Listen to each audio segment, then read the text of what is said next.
A seance, unexpected guests, a journey across the universe on bottled light, the complete history of all that ever was and ever will be, a robot revolt in 3 acts. Welcome to the weird.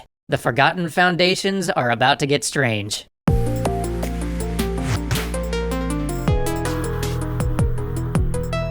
Let's begin with a work that I myself don't understand. I don't know if I agree with it or disagree with it. In fact, it's so bizarre that I actually don't know if I like it or completely loathe it. Let us start with A Voyage to Arcturus. This has got to be one of the strangest novels I have ever read. None of the characters make sense. They feel like wooden props, but they also feel like they're supposed to feel like wooden props, in the same way that David Lynch characters are supposed to feel odd and uncanny. So all of the characters make sense, kind of. The plot makes no sense. It starts with an occult seance, and then suddenly the main character is joining 2 strangers out at an abandoned observatory ripped straight from the pages of a horror novel so that he can go on a voyage to a different star on a beam of light and land on a planet where he is guaranteed to die. And the main character does not believe in any of this, but decides to go along anyway. Then, he and the strangers who he met at the observatory for the express purpose of journeying together are split up, and the strangers just go missing for most of the book without explanation. Then our hero basically murders his way through a bunch of philosophy until he finds out he's actually someone else, and nothing's real. Unless it is, which is unclear. Then there are some steps and some bubbles, which are basically the spiritual consumption of the universe, and then done.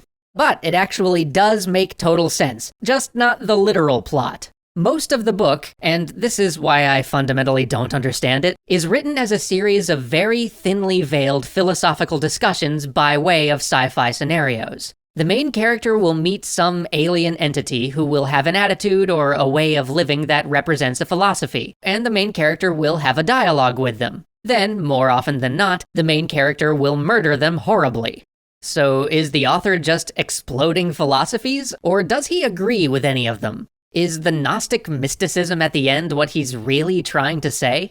Are we supposed to see the main character as brutish and unrefined, and some of the philosophies he literally beats to a pulp as wise and good?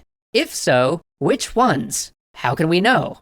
But there is a lot to sink your brain's teeth into if you can get over the strange style and just follow the psychedelic weirdness. C.S. Lewis, J.R.R. Tolkien, Clive Barker, and of course Michael Moorcock thought that there was something to get from this, whether or not they agreed with it. And I agree with them. Just know what you're getting yourself into. Which brings us to the next piece of philosophical sci-fi, a work which Arthur C. Clarke called one of the greatest pieces of science fiction ever written. This is Starmaker by Olaf Stapledon. I almost feel like I'm doing an injustice writing about only one of Stapledon's works because he was a master of sprawling, concept-exploring sci-fi. But if we have to choose just one, we might as well go with his most sprawling, most ambitious work. Starmaker is less a story than a stampede of ideas. It takes one human being and sort of expands their scope, progressively pulling them out to see larger and larger parts of the universe. It presents us with so many possible worlds, and so many ways that life and intelligence could take shape that it serves as the precursor to many of the great ideas of sci-fi. From Dyson spheres, to collective consciousness, to the idea that the universe itself might be one giant thinking organism. You will find all of that here.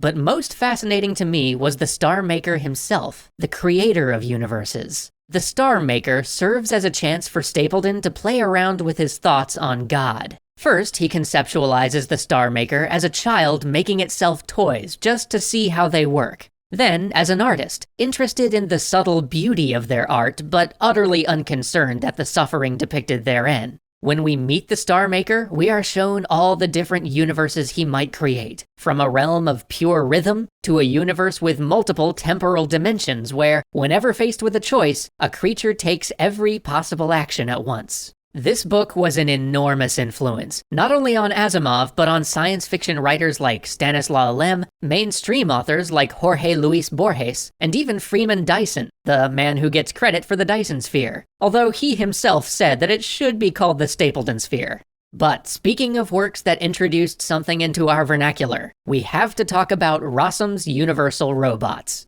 Robot wasn't a word until 1921 when this play came out. How wild is that? The word robot is less than 100 years old, and it comes from a Czech play. Rossum's Universal Robots was a 3-act play in which robots, which were much more biological than we usually think of today, are mass-produced and serve humankind's every need. They have no wants of their own and are simply handed all of humanity's manual labor. A few humans argue that these entities are alive and should have rights, but these arguments are rapidly crushed in a growing age of cheap production. Then humanity starts experimenting with better, more advanced robots that might take on yet more tasks. But these more advanced robots lead their brethren in an uprising and wipe out mankind. This play basically laid out every generic story beat from every robot uprising tale that has come out since. We may have refined the delivery a bit since then, but to this day, it sometimes amazes me how closely so much of our robot fiction sticks to the form of Rossum's Universal Robots. Well, except for one thing. At the very end of Rossum's Universal Robots, the last remaining human hands over stewardship of the world to the robots, acknowledging that our time has come and passed, and that something new should get a chance at happiness, a chance to make a better go of it than we did. That is an interesting take that I would love to see explored more. But you know what else is interesting? Asimov, even though he borrowed the word robot for his famous laws of robotics, didn't think Rossum's Universal Robots was actually very good. He thought it was trite, though to me it does seem like he was at least a little bit influenced by it, because you can see his robot series as an attempt to explore how we might prevent the very future that Rossum's Universal Robots first imagined. Oh, and speaking of robots, the author of Rossum's actually chose the word robot because it was based on an old Czech word for corvée, or forced labor, like the kind serfs had to do for their feudal lords. So think about that the next time you see your Roomba scooting around your house. And join us next week for the Forgotten Foundation's author who may be the most influential of all of them, and the one who certainly had the most impact on James.